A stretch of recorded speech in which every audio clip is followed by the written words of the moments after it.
I read a report on NPR today, this morning for going to work, that talked about mostly evangelical, but chaplains being concerned about their careers, that they'll have to pick their careers over don't ask, don't tell policy if it gets repealed. Meaning that they were honestly quite concerned that their careers may be jeopardized if don't ask, don't tell is repealed. Those of you who have read on my website or chatted with me on Facebook know how I feel about this. I feel that the repeal of don't ask, don't tell is inevitable. It will happen. Whether you want it or I want it or anyone else wants it or not, it will happen. Don't ask, don't tell will be repealed. It doesn't mean that I think homosexuality is okay or if cultural changes have allowed it to be okay. The Bible is very clear on how it handles homosexuality, the act of homosexuality. But in this case, I think that in a secular society, it's bound to happen. It's going to happen. So it draws me back to the original statement that chaplains are concerned about their careers. I think it's a valid concern. I'll tell you that right now. I think some of you will be hurt by this process. What I want to do is encourage you tonight by saying or asking this question, should it concern you? Should your career and don't ask, don't tell's repeal concern you? And I would suggest the answer should be no. I know that you have to be concerned at some point and in some way about your career. If I hadn't been, then I wouldn't be an E6 in the Navy right now. After 14 years of service, I would have gotten out and done something else because I wouldn't have been concerned about the career. I know you have to be concerned about it. But should this be the driving concern? And I suggest no. In my opinion, I believe the Bible backs me up. The gospel is the driving concern, not what the outside world thinks. 2 Timothy chapter 4 verse 2 says, "Preach the word. Be prepared in season and out of season. Correct, rebuke, and encourage with great patience and careful instruction." And I know you may think, and you may say, Dan, I can't help people. I can't encourage. I can't rebuke. I can't prepare careful instruction if I'm not in the Navy or the Air Force or the Army or whatever you're in. I understand that.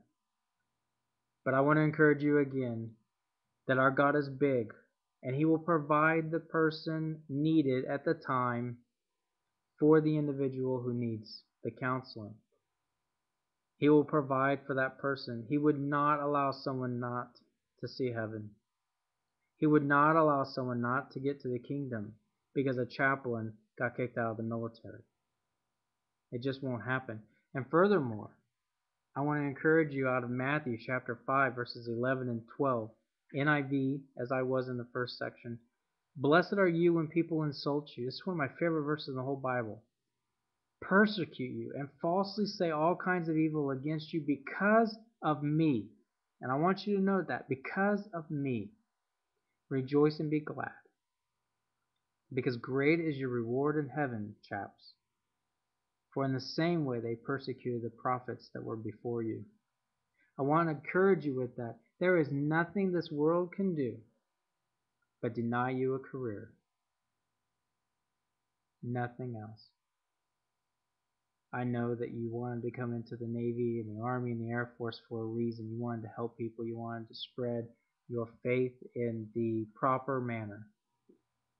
But if it comes down to it and it costs you your career, be encouraged. God does not forget. God does not leave you alone.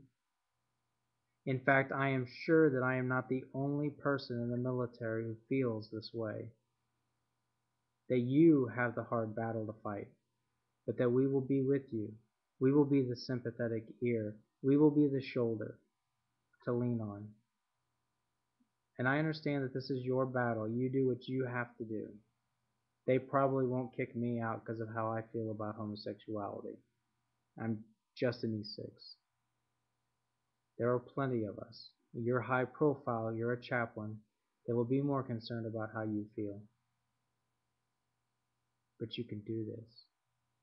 My 14.5 years have taught me you can do this. You can weather this storm. You may weather it as a civilian because you were removed from service, or you were drummed out, or you were made to feel unwelcome, or you were made to choose between your career and don't ask, don't tell.